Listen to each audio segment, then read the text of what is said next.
Assalamualaikum warahmatullahi wabarakatuh. Bertemu kembali dengan Ustadz Ansori dalam mata pelajaran pendidikan dan kewarganegaraan. Untuk itu, marilah kita mulai pembelajaran hari ini dengan melafazkan lafaz basmalah. Bismillahirrahmanirrahim. Semoga ilmu yang didapat pada kesempatan kali ini dapat bermanfaat. Baiklah, selamat belajar untuk semuanya. Nah, dalam kesempatan kali ini, Ustadz akan menyampaikan materi tentang tata urutan perundang-undangan nasional. A. Makna tata urutan perundang-undangan nasional.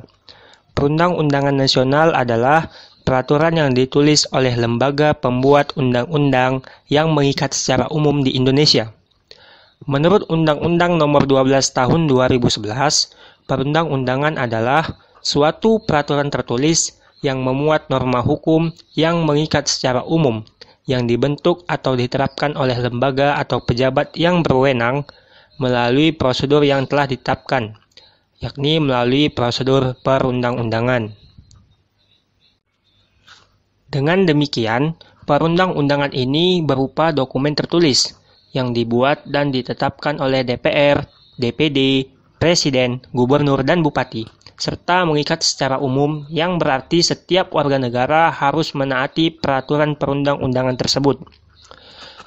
Peraturan perundang-undangan mempunyai arti yang penting dalam kehidupan bermasyarakat, karena mempunyai peran untuk memberikan rasa keadilan dan kepastian hukum, perlindungan terhadap hak-hak warga negara, dan menciptakan suasana yang tentram, damai, tertib, serta teratur. Tata urutan perundang-undangan merupakan tata urutan yang berkaitan dengan tinggi rendahnya kedudukan peraturan perundang-undangan. Merujuk pada Undang-Undang Nomor 12 Tahun 2011 tentang pembentukan peraturan perundang-undangan, jenis dan hierarki tata urutan peraturan perundang-undangan adalah sebagai berikut. 1.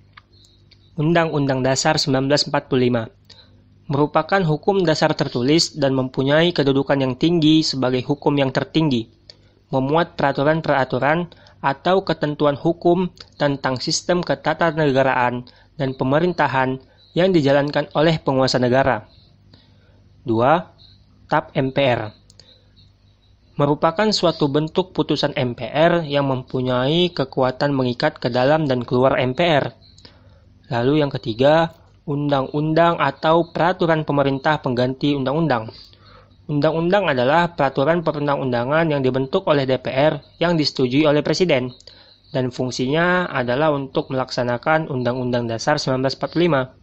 Sedangkan peraturan pemerintah pengganti undang-undang atau Perpu adalah peraturan yang dibuat oleh Presiden dalam hal kepentingan memaksa, dan kedudukannya setara dengan undang-undang meskipun dalam pembuatannya dilakukan sendiri oleh Presiden tanpa persetujuan DPR. 4.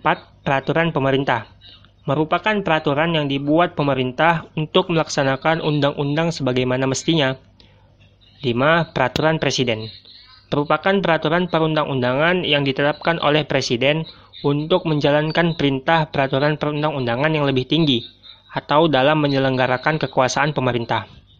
Yang keenam, peraturan daerah provinsi merupakan peraturan perundang-undangan yang dibentuk oleh Dewan Perwakilan Rakyat Daerah Provinsi dengan persetujuan bersama gubernur.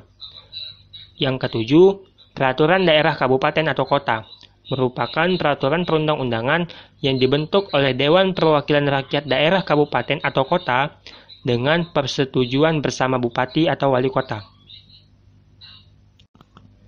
B. Proses pembentukan peraturan perundang-undangan. Berikut alur pembentukan peraturan perundang-undangan sampai ke tahap penetapannya. 1.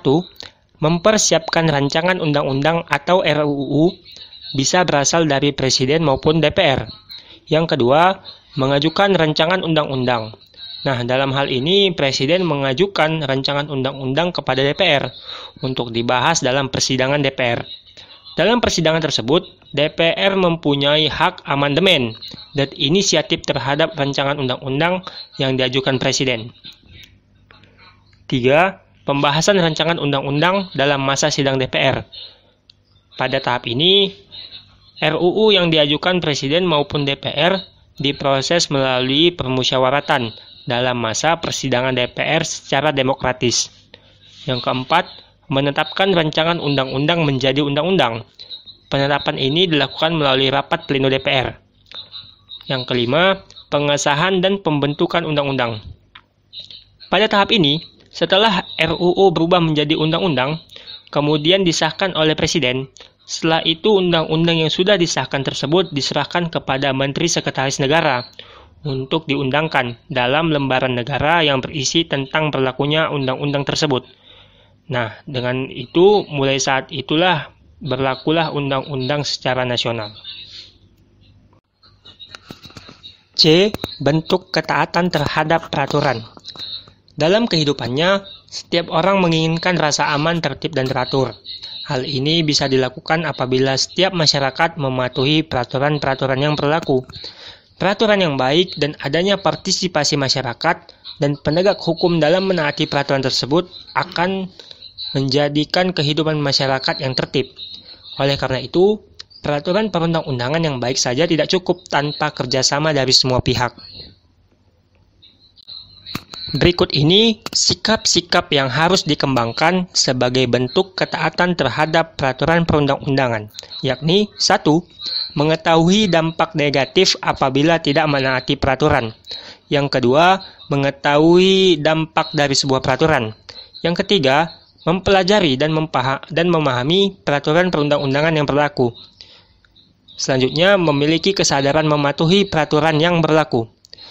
Dan yang terakhir, bersikap kritis apabila peraturan tersebut tidak mengakomodasi kepentingan masyarakat dengan cara yang benar. Baiklah, kali ini Ustadz akan memberikan tugas kepada kalian. Tugasnya, tuliskan perbedaan peraturan daerah provinsi dengan peraturan daerah kabupaten atau kota. Baik, demikian mungkin pemaparan Ustadz pada kesempatan kali ini.